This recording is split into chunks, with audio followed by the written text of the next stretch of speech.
Hello everyone, কেমন আছো সবাই? আশা করছি তোমরা সবাই ভালো আছো। আমিও খুব ভালো আছি। আমি ডোনা, রাজস্থান থেকে।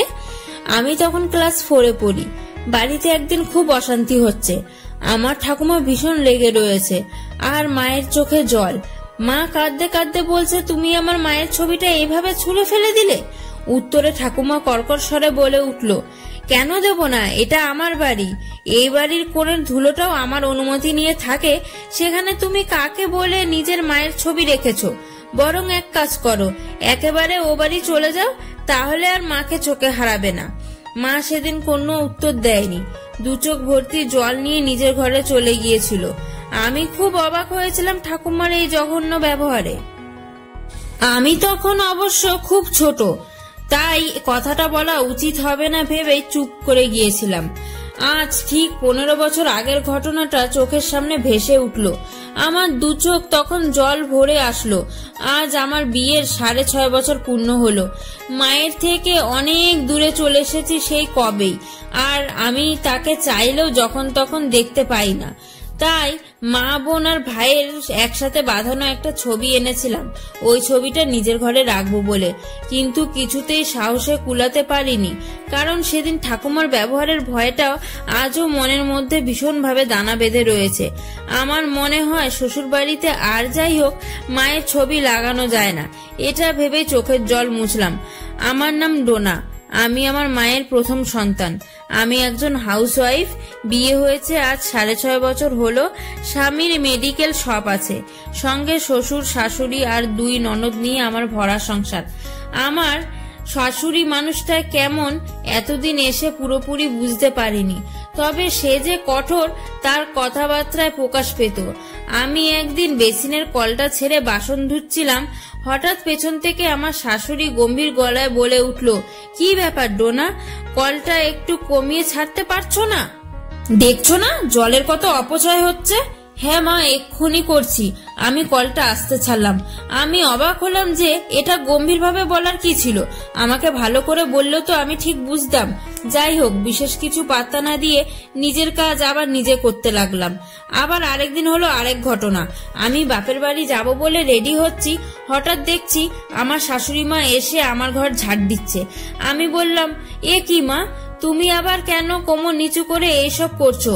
কেন, আজ তো মালতী দি এসেছিল, ঘর পরিষ্কার করে দিয়ে গেছে। মালতীর কাজ কেমন সেটা তুমি নিজের চোখেই দেখো।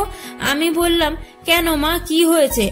বলতেই উনি খাটের প্রতিটা কোণার থেকে ধুলো বের করে বলল, দেখলে তো মালতীর কাজ। শুধু কাজের লোক রাখলেই হয় না, তাকে একটু বলতেও হয়। তুমি তো বাপু কথাই বলো না, তাহলে সে তো কাজে ফাঁকি মারবেই। আমি নিশ্চুপ হয়ে রইলাম। উনি বিরক্ত হয়ে বলল, শুধু বাপের বাড়ি গেলে সংসার হয়ে যায়, তাহলে আর সংসার গোছানো হয় না। এই সব ধুলো ময়লা সংসারের দুর্গতি বয়ে আনে। আমি ভীষণ অবাক হলাম। উনি কথা শোনানোর জন্য কি আমার ঘরে এলো? উত্তর দিতে পারতাম, কিন্তু আমি ঝামেলা বাড়াতে চাইনি। তাই বাপের বাড়ি যাওয়ার একটা তাড়া ছিল, তাই চুপচাপ বেরিয়ে গেলাম। এইসব কথা ভাবতে ভাবতে সদর ঘর দিয়ে যেই ঘরে যাব, আমি তো অবাক। আমার মা, বোন, ভাইয়ের বাঁধানো ছবিটা সদর ঘরের দেয়ালে সুন্দর করে টাঙানো। আমি তো জাস্ট হতবাক হয়ে দাঁড়িয়ে রইলাম। আমি বাপের বাড়ি গিয়ে এক মনে বসে বসে ভাবছি শাশুড়ি মায়ের ব্যবহার।